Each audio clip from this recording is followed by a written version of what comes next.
guys, it's Clara. Welcome back to my channel. Today I am excited to show you several different ways I use Dollar Tree items to organize my kitchen. The freezer organization is pretty much the same, so I'll link that video below, and the pantry organization was so fun to do, but since there are several parts of that, I decided to save it for another video. So stay tuned. As you know, I adore these rectangular baskets from the Dollar Tree. They are perfect for areas where you may need a drawer but don't want to spend the money or make the commitment to install one.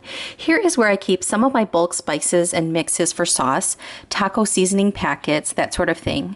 I'm barely over 5 feet, so unless I want to lug out a step stool all the time, shelves above this height become pretty useless.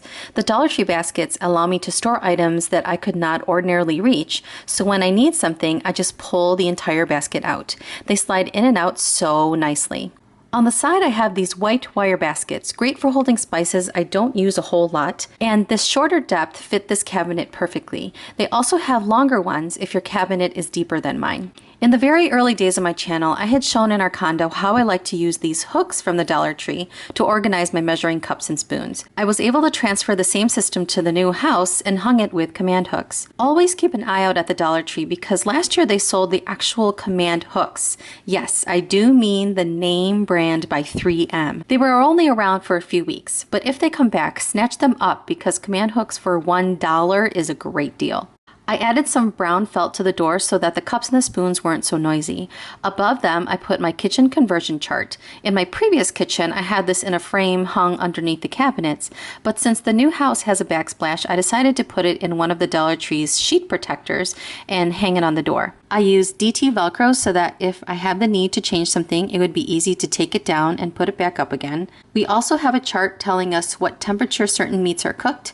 Having this on Velcro particularly is nice because sometimes my husband needs to take it with him outside when he's grilling. I try to keep all my counters clear except for this little area which is my favorite part of the kitchen.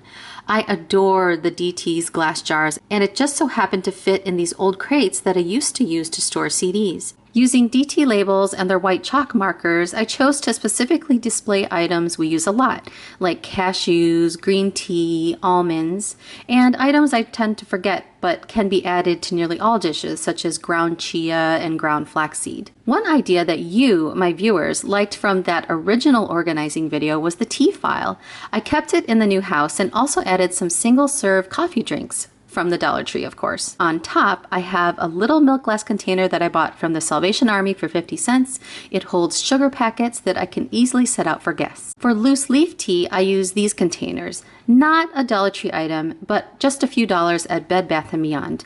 DT does sell similar magnetized containers in their teaching section, but I couldn't tell you if they are food safe. I bought this Expo dry erase board from the DT last year, where I list our meals for the week. Here's another location where I use the flat baskets, exactly the same system as the condo last year for storing lids from pots and pans. I also really like these white dish bins from the DT. They can also act as drawers and have a nice handle to pull. Here I keep my oils and sauces for cooking.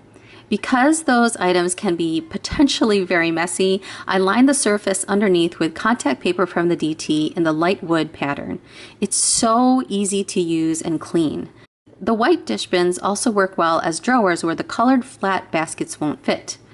Up here, I keep extra beverage items such as mixes for hot cocoa, tea, extra coffee filters, that kind of thing. Another thing I love is keeping the food storage bins organized. We use the glass most often, so I try to keep them all together. Smaller lids are stored together, but the larger lids were a bit of a challenge. They didn't fit vertically on the top shelf and they kept getting lost on the bottom shelf. For years and years on Pinterest, I've seen people use cereal boxes or pillowcases to store lids on the back of cabinet doors, but I just don't have the room. These large plastic bags from the Dollar Tree work really well for us. DT has several types of these bags in the food storage area or near the hangers. As I had shown in one of my first videos, I try to do what I can to keep our junk drawer organized. I had attempted to label the drawer, but after a while it seemed silly because there were so many different categories and sizes of items. So in general, I try to keep the batteries to the left, flashlights together in the front, so that if there's a blackout, it's right where I can find it. We are teaching my daughter to be a little bit more independent, so we put her plates, cups, spoons, etc. on this lower shelf that rolls out. I kept the baskets behind her area white to hopefully indicate some sort of division. Those baskets hold all my tiny bowls and plates as I collect those, and also a random assortment of glass jars that I use to store sauces, oil, etc. This clear acrylic bin and locker crate were a perfect size in this small area to fit her items nicely. Lastly, I love DT bins to organize my daughter's feeding supplies. These stackable bins are great for keeping small items such as snack containers and bottles separated. I usually prefer the look of typed labels, but these bins are dry erase ones. Here you could store baby food jars, snack packs, fruit snacks, etc. One organizing from the DT that does not work for me are their drawer liners and blue sticky putty. They do not keep my bins in place, and even worse, the blue putty can stain. So instead, I picked up bins to keep at the back to help keep stuff from sliding around.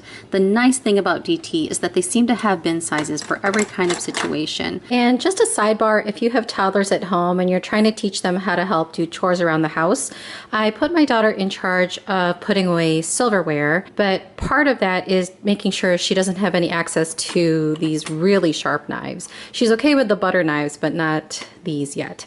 So I've taken out the really sharp knives from the regular silverware container and put it into a separate bin from the Dollar Tree. And then I have plasticware and straws and such over here. That way I can take this container out, set it on the table right next to the basket that comes from the dishwasher, and she can just pick from the dishwasher basket and sort them accordingly. And that's it for this video. I have linked my freezer organization video below, and soon I'll be sharing my pantry organization, so stay tuned. Thanks so much for watching. Take care.